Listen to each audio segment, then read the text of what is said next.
Live on WFLA Now. This is Run for Fun with running enthusiast Lee Spann. All right, let's go. Welcome back to the Stream Center for this week's episode of Run for Fun.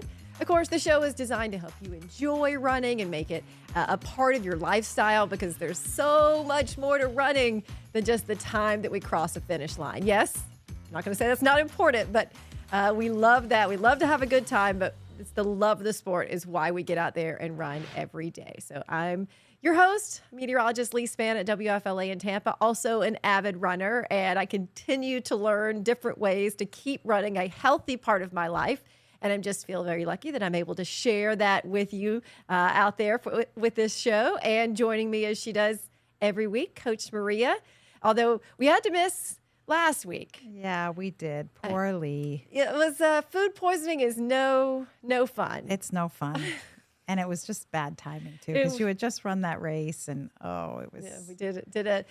And you know me, I love the Kentucky Derby. It's one of my favorite days of the year, every year. And so the fact that the week before the Derby, so 7 days before, we ran, and we had to run through Churchill Downs in Louisville. And how cool was that? It was very, very cool. Now, here's my one sad thing is that I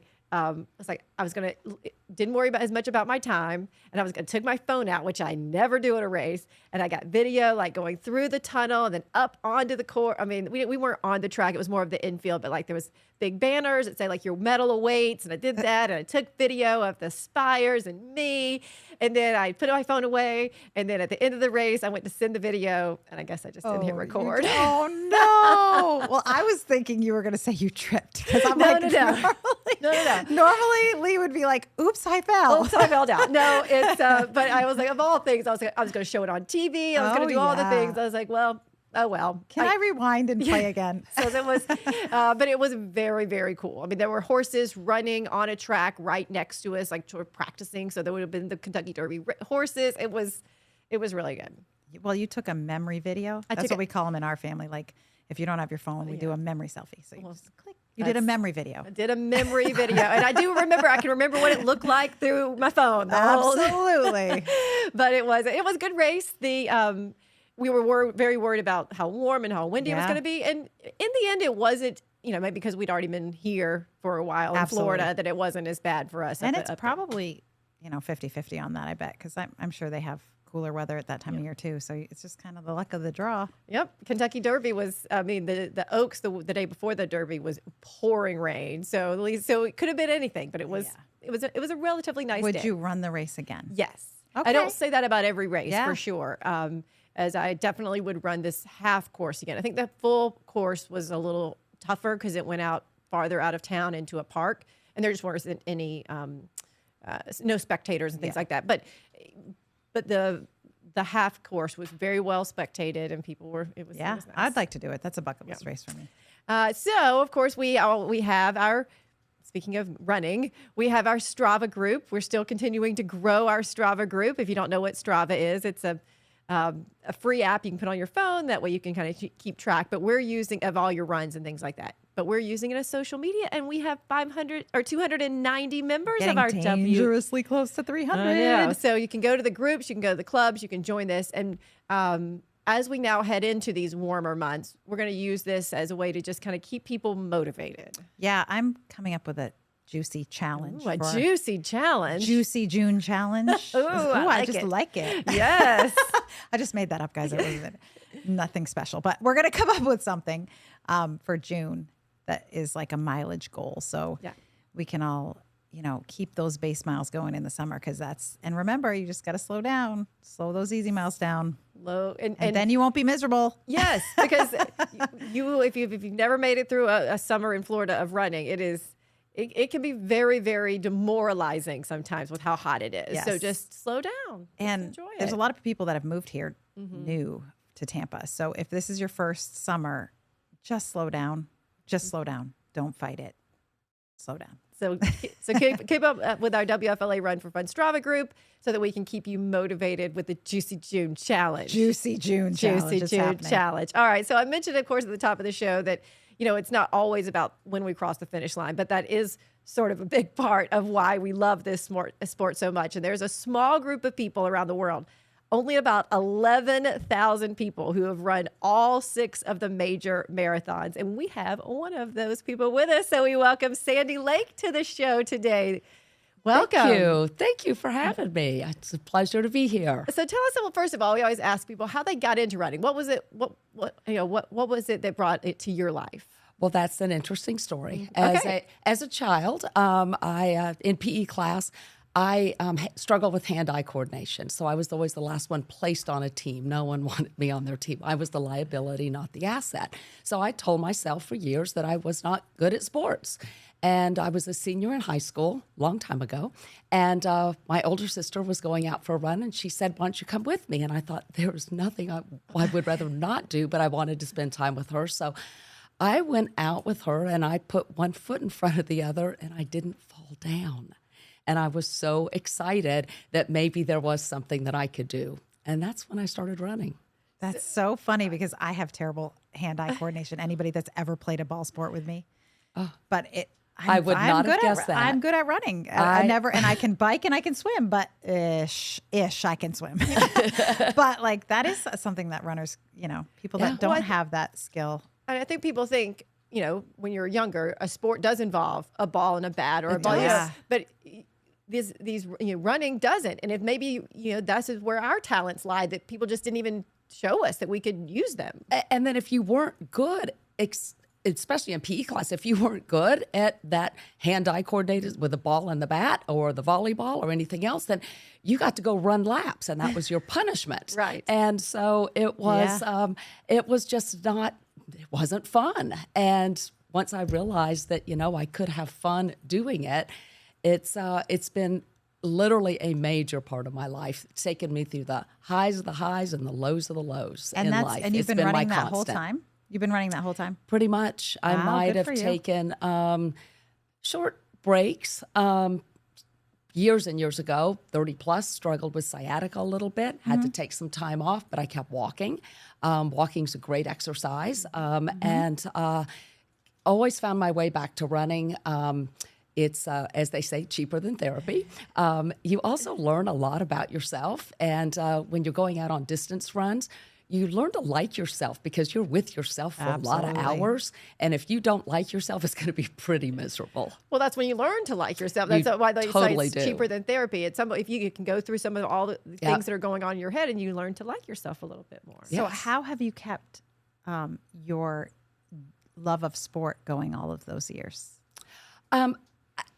It just became part of my life. And there's times that I don't, especially y'all were talking about these hot summer months of Florida. I am really not looking forward to training during these hot summer months of Florida. But you know what? My day doesn't feel complete if I don't go out for a run or a fast walk. Sometimes, as I've aged, gotten more mature, that it is, I slow it down. And if I've really gotten really good at power walking, tried to do race walking, but I cannot get that technique down like you need to. It's a different technique. The struggle is real. Do you know what the race walking fastest time is for a 5K? No, but it's about a 6-minute mile, 7-minute mile. 21:40. Yeah.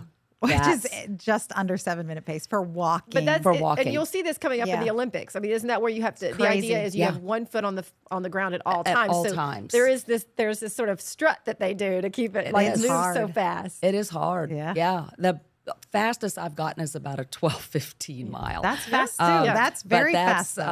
But that's, I don't really know what my technique looks like. You never really know what you look like until someone videos you running. Now, do you try to shorten your stride? Because Absolutely. when I was first starting running, we've talked about this before. When I first starting racing, I thought I was just going to be a walker. So I was trying to do like a 12.5-minute mile, but I was just doing huge long stretches, and now I know that's where you kind of you have a ceiling for that. Yeah, you waste a lot of energy. Yeah. If you're like striding out really big, you're going up in the air a little bit more, and that energy up in the air is not getting you forward at all. Yeah. So the running form is very, and it's very great important. supplement for running. Yes. It's great to supplement like that because some people can't. Some people can like walk in zone 2 that way, which is really good. It's good for longevity. Yeah. So when did you go from just running with your sister to marathon training? So, in all transparency, it was 1976 that I started running and really just did some 5Ks, 10Ks. And I didn't start out going, oh, I'm just going to go run. I actually have high school friends that remember me. I grew up in Temple Terrace, very shady area along a golf course. And I remember some of the guys in high school, they would go, hey, you know, the doctor's office is up the road if you really need to stop. I mean, they were teasing me, of course. But it was all in good fun. But it was, I'm going to get to the next mailbox. I'm going to go 2 mailboxes this time. Oh, I think there's a light post I want to get to. And that's how I started. I was so naive to it that I think I had on a pair of, might have been like Converse shoes. Mm-hmm. And it was cold one day. Yes, in Florida it was cold. And I didn't have running clothes. I put on a pair of blue jeans. Don't recommend that. No. Yeah. Don't go there. Just be cold. Yeah.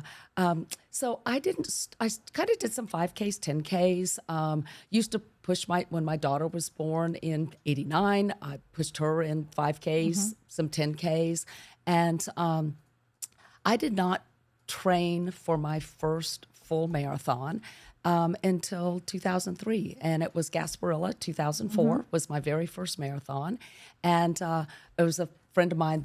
Our daughters were friends. We became friends and we ran together. And she said one day, she goes, hey, my neighbor sees us out and she thinks we need to join this Galloway training group and train for a marathon. And I started laughing. I said, that is not something that I want to do. But I got the bug.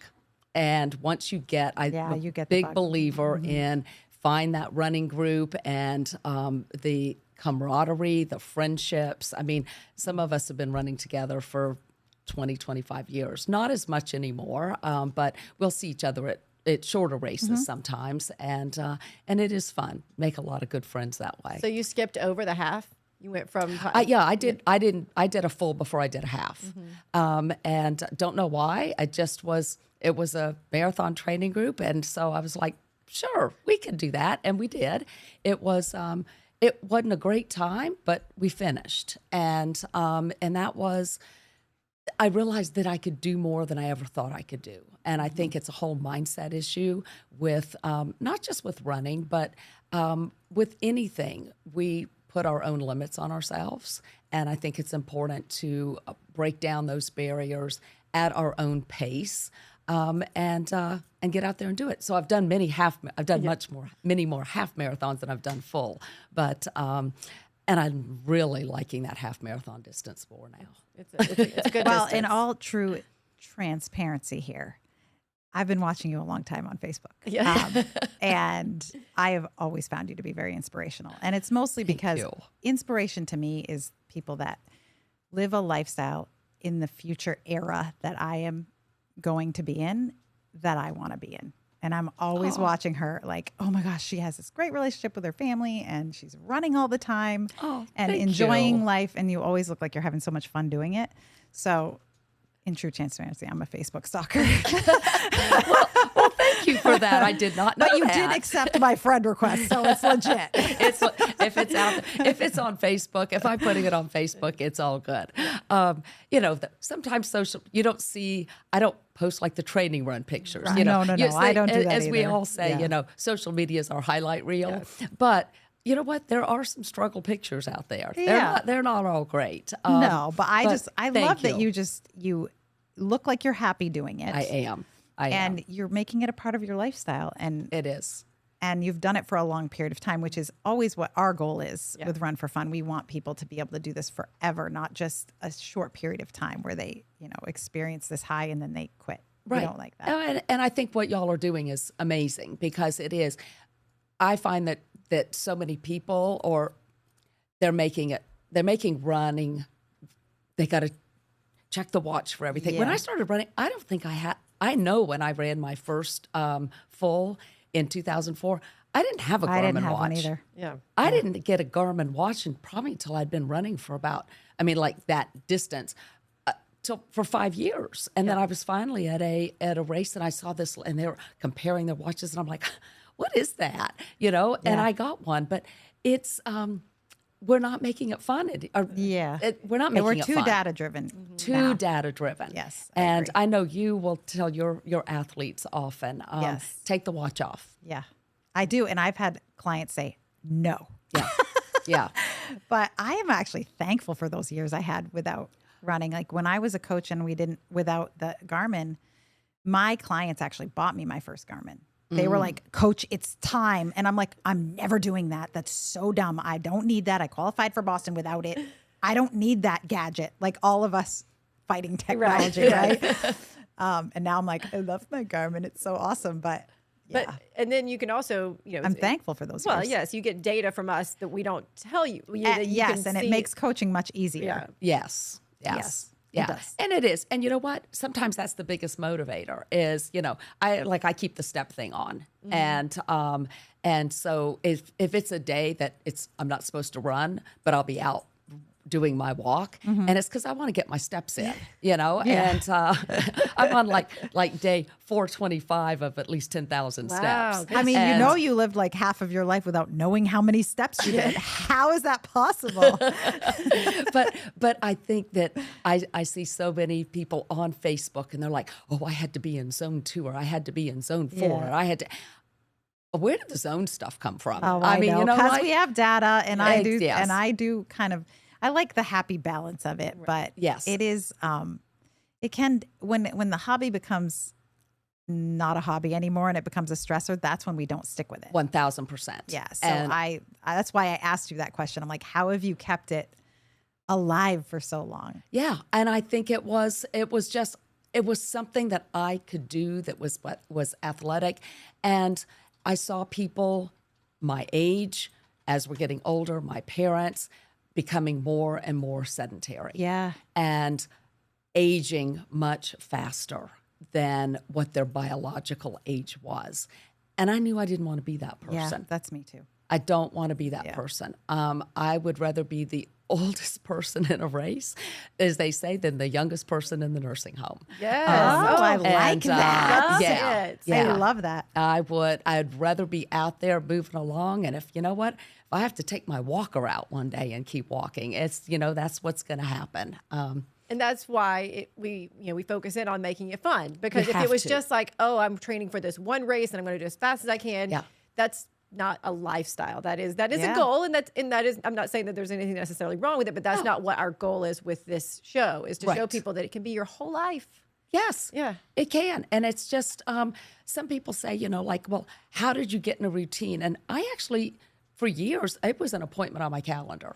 It was, that's what I got to do. I also, for me, I find that I do it first thing in the morning. I can come up with 1,000 excuses later in the day. yeah. But if I do it Absolutely. first thing in the morning, it's done. And it's kind of, people go, oh, you have a system for this. No, it's a habit for me now. It's a habit like brushing my teeth or washing my face. I heard someone say, when your rest day becomes your hardest day, Yeah. you've made it. And I'm like, oh yeah, that's so true. Like So rest days are true.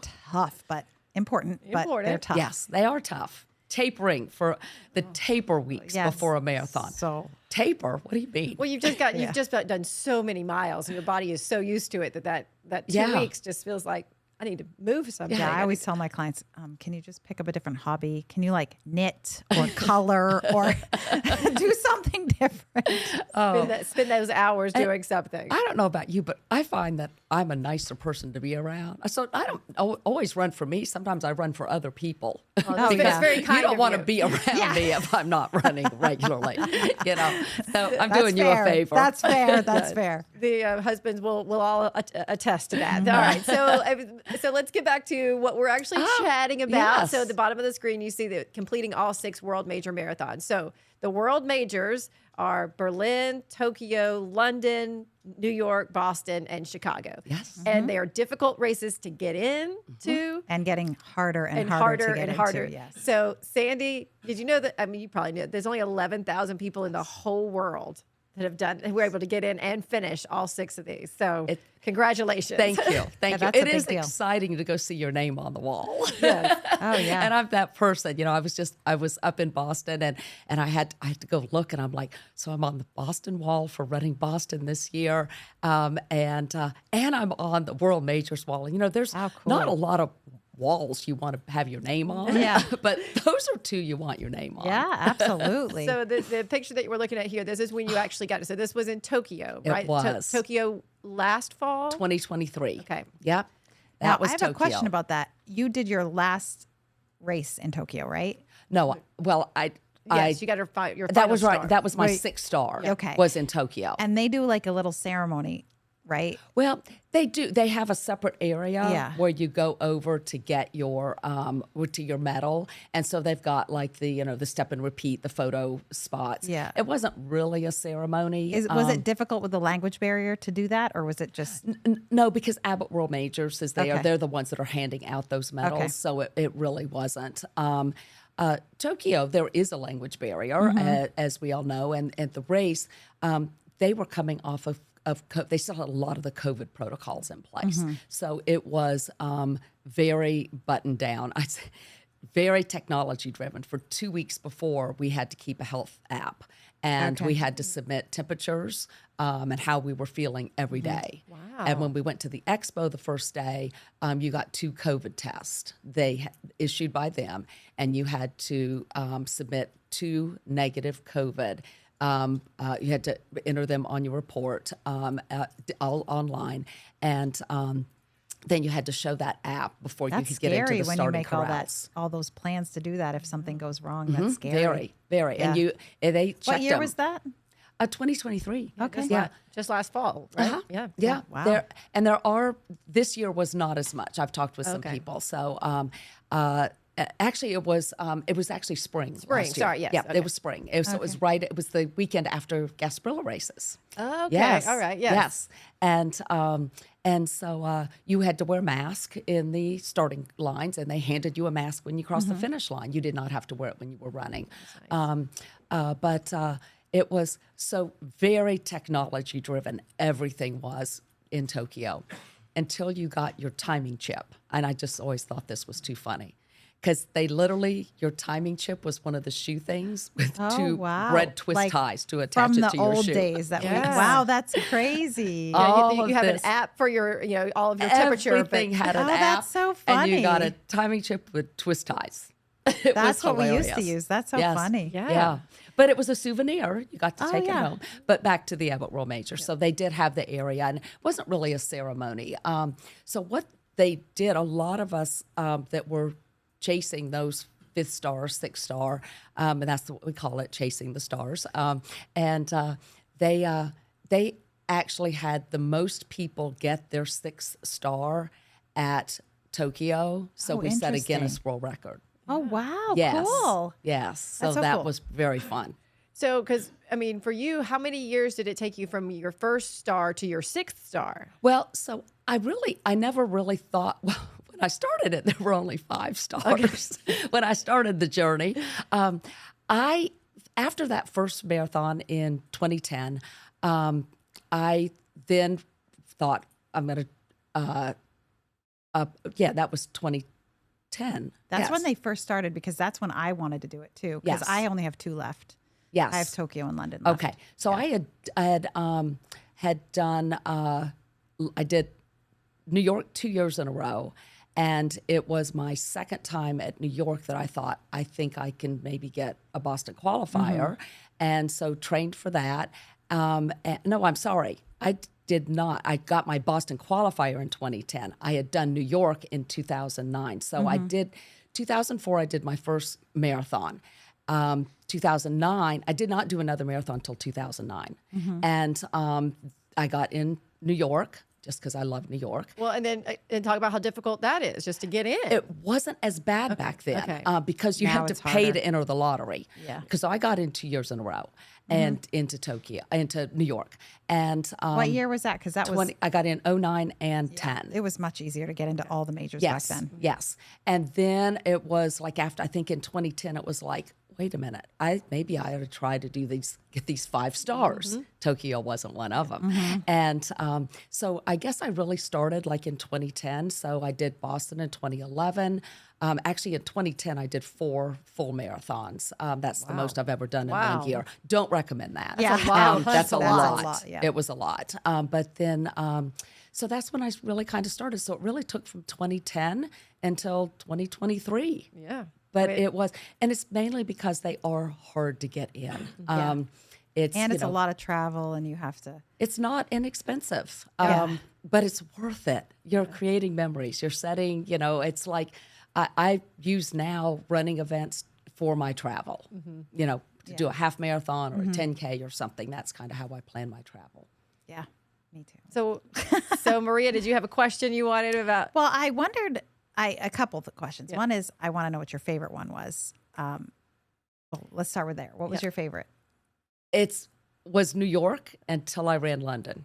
Okay. Oh. And now they're tied. Okay. To be honest with you.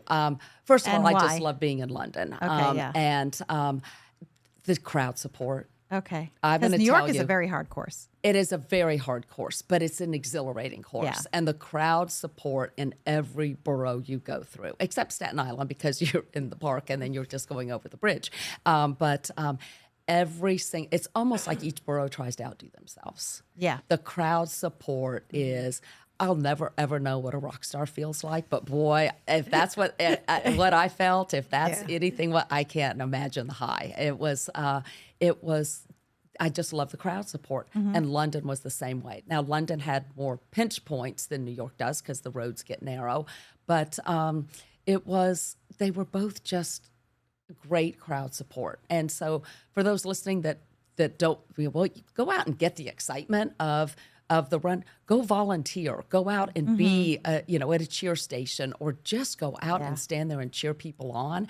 And it's just as fun. You have really no idea how important that is. Yeah, no idea. It's amazing. I mean, the fact that you're saying that the whole reason that the races that you liked the most were because of the crowd support, that somebody gave up their day to go out there and just cheer for thousands of strangers. Random stranger. Yeah. You're my favorite random stranger running by. I can't wait to run London. I haven't run it yet. My favorite is Chicago so far, but I know I still have London and Tokyo. I'm not looking forward to Tokyo just because the travel scares me, which is what I was going to ask you about. Like, how did the travel affect you for Tokyo? Because I know that's a huge, hurdle to get over. It is, and that's a great question. I try and do. When I got to Tokyo. First of all, spend a little money and get out of the economy seat, not first class. That's not in my budget. But the extra room, airline I flew over on had Comfort Plus. It was fabulous. How many hours was it to fly? Oh, I don't remember. I try not to think about that. Yeah, well, see, I'm a scared flyer, as Lee knows. Okay. So I was like, how am I going to be on an airplane that long? The airlines do a great job, though. Fly at night. They dim the lights, even if it's 5 o'clock when you leave here. They dim the lights, and so you're sleeping a lot of it, or resting, or watching movies, or something. I try not to think about how long I have to sit on that plane because I don't like to sit for very long anyway. And if I think about it too much, that's kind of I try and think about other things. And on trained legs, like you're at your peak of performance. You're used to moving, so absolutely, so it makes it even more difficult to sit for some amount of time. You know what the other tip is? To not take Lee with you, because she likes to point out crashy clouds to make me all. I will remember that. She likes to tease me. I was being funny, so I thought I was being funny, and she was like, "I'm nervous." I go, "Well, now that cloud doesn't even look like a crashing cloud." And then like the next week. This is the day that this was however many years ago, 5 or 6 years ago, the woman got sucked out of their Yes. So I was like, I won't make any more jokes. I was like, okay, Lee. Because Lee hung the moon to me because she knows all things meteorology. Of course. I'm like, what does she mean by crashing clouds? She would never lie to me. She was teasing me. Oh, okay. Noted. Don't take Lee on the world majors with you. Sometimes I think I'm funny. I'm not. It was funny. I think it was funny. You're funny. Now you think it's funny. But there's all of, so they give you this. So this is all of your 6 stars and the times and the years Yes. and things like that. Yep. So that's nice that they give it all to you. Yes, they do. They do. It's a digital download. Everything is digital except for the twist ties on the timing ship in Tokyo. But yeah, so it is nice. It is. It's something that it's framed, and should be. it's something that That's it's so cool. Yeah, it's fun. In 20 It's fun. years of coaching, I've only had one person do it, and she just did it at Boston. At Boston. Okay. Yeah, and I have a whole bunch of people that are trying to do it now. It's very. Oh, and then you'll see the people. Well, Abbott World Majors does a nice job because they'll give you if it's your 6-star, they give you it looks like a bib, except it's a vertical instead of a horizontal bib that you can pin on your back. That'll have that you're getting your 6-star. So people are coming up behind you the whole time. Oh, that's so cool. Yeah. I didn't know that. Yeah, so that's pretty fun. It is. Did it feel differently running with that on your back? Like, this is my last one? You kind of forget about it. At mile 20, all you're thinking about is where's the finish line. Yeah. But yeah, people are, and just more from, the people that are coming up behind you. The spectators aren't really seeing it as much, but it does give you that extra little motivation. That's cool. Yeah, it's fun. It's fun. Did you plan which ones you wanted to do first, or were you just like, this? No, great. No, it was where did I get in? Okay. In London was really a fluke. I have gotten in via the lottery to all of them except for London. And I think, as both of you know, I pace with the Gasparilla Distance Classic races that race weekend. So we pace all 4 of those races. And the gentleman that puts that together, he posted on the Facebook group that he had a charity that had reached out to him that had some extra bibs for about 3 different marathons, and one of them was London. Oh, cool. And, so I contacted him and said, I need London. I got in London 6 weeks before the marathon. Wow. And so it was a couple of quick 20 milers, but I as a runner, I like to be ready to do I like to have that good 10-miler base. Yeah, me too. I make all my runners have that too. Yeah, a good 10-miler base. And so I gathered up some of my running buddies and were like, hey, I need 20 miles. And so I didn't have a lot of time to prepare, but it was it was kind of a bucket list, and the donation to the charity was minimal. I was quite surprised, and so it was nice. It's because they had gotten some bibs last minute so that was a nice one. The others I've been fortunate, so I just took them as I got in via lottery. And the benefit to having years and years of running under your belt is that you can do that. Yeah. She's been running for a long time. She's able to do that and complete it. So that's kind of cool. That it is fun. Which course had the best and worst weather? Chicago. 2010, that was one of the 4s. One of the 4 in 2010 that I did. And that one was warm. I mean, we had a big group of us that went up for that one. And being Floridians, we're out in the sun all the time. We all came back sunburned. Yeah. It was we were like single file. That was the year they shut it down, right? No, I think that was 2007. Okay. Yeah. Because I ran 2009 and it was 32 degrees. Yeah. That's why Chicago's up and you down. don't know what you're going to get. You do not know. You really don't. I mean, people were single file coming back into the city. Like, can I get the shadow from the buildings? Oh, wow. It was really not fun. And then I did do Boston again this year, and the weather was pretty. It was warm. I think it was hotter in Boston than it was here in Tampa. I did. By the way, I was yelling at you, but you didn't hear me. Well, thank you for that. I was at 16. I was like, Sandy. And I think you were just so focused. You're like, I just got to get this done. What mile were you at? I was at 16 and a half. Yeah. Oh, right before the hills. Yeah. Thank you. Yeah, but I was cheering for you, Sandy. I appreciate that. I saw on Facebook that you were going to be there. I do. I kind of live by. I'm not addicted to Facebook by any means, but I keep doing it. I like it. It's if it can motivate someone else, I've actually had some friends from high school, and a lot of us. I went to high school here. We all stay in really good touch, and I've had some friends that have said, you know what, you've inspired me to. Yeah, you never know to who's do watching. something. Yeah, and. That's, I do it for me, but if I can inspire someone else to keep moving, that's my Absolutely. whole thing is keep moving. Whatever. Yeah. I don't care if you like hopscotch, then go do hopscotch. Yeah. Yeah. Yep. I happen to Absolutely. like running, but if you're going to run, keep it fun.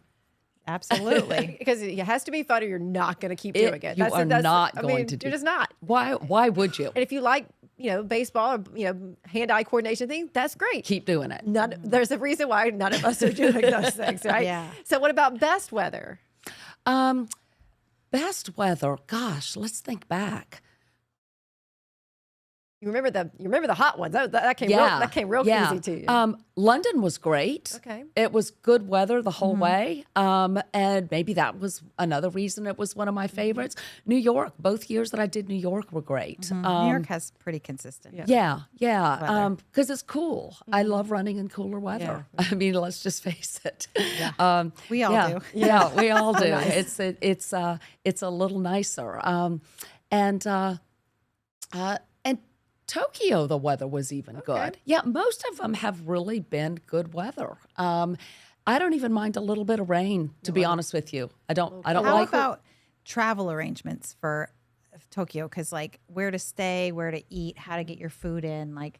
Was that scary at all, or was that? It's interesting. So when you do these races, London was kind of the hotel I was staying at, and I found it wanted something close to the finish line, which is on the mall in front of Buckingham Palace.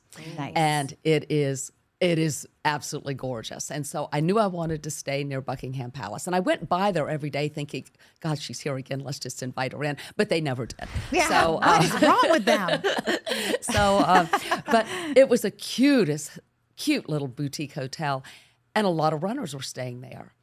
And there was a guy that was running. His daughter was his support system. They actually live in Dade City. Oh, close to here. wow. Wow. We all found out in London, while we were in London, that we got into Tokyo. Oh, wow. And so kind of made travel, we traveled over together. So Oh, that's so helpful. It was really helpful. And it was just you never know who you're going to meet in running. You I just know. don't. If you haven't been able to tell, that's the one I'm the scaredest about. I could tell. But it is. It would be better to go with a group. Yes. It would. But you know what? It was one that I wanted to travel with. I am doing one more that I am booking through Marathon Tours. All right, so let's talk a little bit about that because I did not know about this kind of potential new thing, but you're going literally on the other side of the world. I am. The Sydney Marathon in September. And so Abbott World Majors, I don't even know how often they add these marathons. It's not often. Yeah, because like I said, when I started this journey back in 2010, there was only 5. Then they added Tokyo, I think in 2013. Or 14. 14. Yeah. So it's been 10 years. 10 years. But There's they a whole qualification that they have to go it's huge. through. Yeah. It's huge. So I think the 2 that are kind of shortlisted are the Sydney Marathon and Cape Town, Yes. South Africa. And they were trying to decide which one they were going to add first. Yes, that's from what I've heard, Sydney has passed the first. I think last year was kind of a trial year. They went out to see all the operation. I don't know all of this for sure, but I think they have passed one more hurdle than Cape Town has. So for my age, and running is one of those you don't mind getting older with these because you get more time, like for a Boston qualifier. But Abbott has within the Abbott World Majors the Wanda Age Group Awards. And for my time in Tokyo, I got a Boston qualifier and I qualified for the Wanda Age Group Championships in Sydney. Wow, So I congratulations. got an invite to Sydney. And she's being very humble. That's very hard to do. Very Even when you're hard. older, that's very hard to do. So congratulations. Thank you. Yeah. Thank you.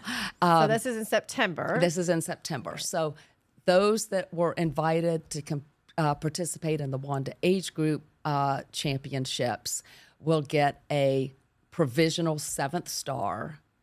And then if Sydney is announced as the 7th world major, they will convert that to our 7th star. So will you get 2 medals then? I don't know, but I will let y'all know. Well, we will have you on and talk about that. You last can look at Sydney me on because I will be. Because you would then be one of the very first people. So, I Yes. mean, Yeah. one of 11,000 in the world to do anything is pretty impressive. But to be now could be That's so cool. the first class Yeah. of 7 Yeah. That's so stars. cool. Yeah. So that's pretty exciting. And to think when I was in 8th grade, I did everything I could to get out of PE. Yeah. Because I told myself I couldn't do anything. And look at where it's taken me. And that's not bragging. That's kind of like, it almost makes me want to cry because I could do more than I thought I could do. I was putting my own barriers A lot up. of people can. A lot of people can do A more lot than of they think people they can. And trust me, if I can do it, y'all can do it. Anyone can do it. Well, and it's interesting that we hear that so much from runners. It's like I didn't think I could do anything, and now I just I put another hurdle in front of myself and pass that hurdle, and then I make a longer distance or I go faster. And the fact that people, I consider me, we weren't very athletic growing up, but it's like, oh my goodness, I'm getting to do these things that I would have never understood. And Never. you see so much more than you. I tell everybody, I'm like, every time I go to a city and I run 13 miles around that city or 26, the things you see are so much more than you would see if you were not doing that. And question. a lot of these big cities run their courses through all of the major areas. So if you're going to be there, go do it. Yeah. See the world in a different way. I would have never thought I would have never seen myself traveling to Tokyo. To London, I would have because that's an easy flight. But Sydney, I mean, I hadn't thought to do that, but I'm like, yeah, I'm getting to do so much more through running, and that's just the sport that I chose. You know, that's or that chose me. I'm not quite sure which way it goes. You never know. Every show, Maria has a coach's drill where she gets to talk about whatever she wants. Okay. And for a whole minute. So, Coach, you ready? I'm ready. Okay. I think I'm ready. This is today's coach's drill. Got to think about training and time zones. This is on you. Yes. So when you're training for these world majors, which is a big task in and of itself, the training, make sure you take into consideration the time zone that you're going into, the sleep deprivation of the flight and the jet lag, and try to keep your expectations at a place that will make this add to your life instead of taking away from your life, which means you just do the best you can and you don't know how you're going to handle jet lag. So you want to sleep load, make sure you're doing a lot of sleep loading, make sure you try to, like Sandy said, get the best sleep you can on an airplane, give yourself all that you can, and then make sure that your expectations are that there are going to be snafus, and that's okay. Like we are runners, we can handle things. Don't let it stress you out so that it ruins your experience and ruins your race. That's the biggest thing. Don't Great tip. ruin your race. There it is. I've just seen so many people, they think it's going to always go smoothly. And I'm like, with these races, you got to assume lots of things can go wrong. Like flights are going to go wrong. Weather's going to go wrong. You don't know how your jet lag's going to handle it. And you got to be tough mentally to go in there and do your jam. Yeah. You know? And London. It's part of the process of these world majors. You got to kind of be mentally tough. Well, for going to London, we had a big hurricane coming in here. Oh. They shut down Tampa Airport. Yeah. My flight was out of Tampa. Yeah, I had a runner that had that happen too. So I rented a car and dropped it off at the Orlando airport. Yeah. Because I was not going to miss getting to London. But the funny thing is, like with the marathon, the people that can handle those snafus do better in the marathon too, because it can happen on race day. Even if you think everything's going to go correctly and your training went well and everything's, you never know what's going to happen on race day. And the people that end up doing this long term and the people that end up enjoying the experience are the ones that can just kind of, I hate to say go with the flow because people get really angry when I say that. Like, I'm just not a go with the flow person. Well, make yourself because you're not going to enjoy the experience. And maybe if you're not a go with the flow person, that's not a goal for you. Maybe pick a different goal. But with the world majors, you got to be able to, and you got to also know that you got to take patience and it's going to take years. And you also got to be now willing to do charity because charity, you have to be able to raise money because a lot of these are very difficult to get into now. Chicago, New York, very difficult to get into. So did you, with the food, like along the course, did you bring your own nutrition? Because I would be worried about what that my stomach's not going to be able to handle what they give you? Yeah. So I'm a water person on the course because I just, there's not a lot of the sports drinks that I really like. So I take water and I carry my own. Okay. And I just, because there's nothing new on race day. And that includes what's they're giving you on the course. Right. I don't take stuff from random, people. Their thought process is great. They're trying to help, but you don't really know what it is. And so the last thing I want is digestive issues out on the course. Absolutely. Yeah. So nothing new on race day. If it's a packet of a electrolyte or, something that I don't normally use, I might take one. I usually will take one. I'll try it on a training run. And I heard in Tokyo, they don't have porta potties, right? They do, but they're different. Oh, they're way off. Yeah. No, they have them, but you got to look for them. And they're not... That would be scary for us. Very scary. Yeah, they're not your standard porta potties. Yeah. Again, we got to go with the flow. You got to go with the flow. Yeah. You it's a different kind of flow. Patience. Pack your patience. You've given me patience. so many good things today, Sandy. I'm using it. Pack your patience. It's a whole different kind of flow that I would be concerned about. Yes. You got to be able to go with that flow too. With all the flows. So, well, Sandy, again, we love having you as part of our community. You put on races here locally for a lot of our runners. And so thank you for all that you do for the runners in this community. We really appreciate it. It's a sport that's given a lot to me. It's my way of giving back. So thank you. Well, we will be cheering you on in Sydney and coming up in a couple of months. Oh my gosh, I'll definitely be Facebook stalking you in Sydney. So make sure you post a lot. You know me, I do my daily post. You know, we take the sightseeing tour and then we do the run tour. I love Facebook for that reason. I love to watch other people's accomplishments. I think it's fun and exciting, and so keep doing it. Thank you very much. I appreciate that. It's clear that's not just your highlight reel, though. That's just this is my life. This is it's real. Congratulations on 6 stars, chasing the number 7. That's amazing. That's amazing. All right, we'll see y'all next week. Thank you. Bye.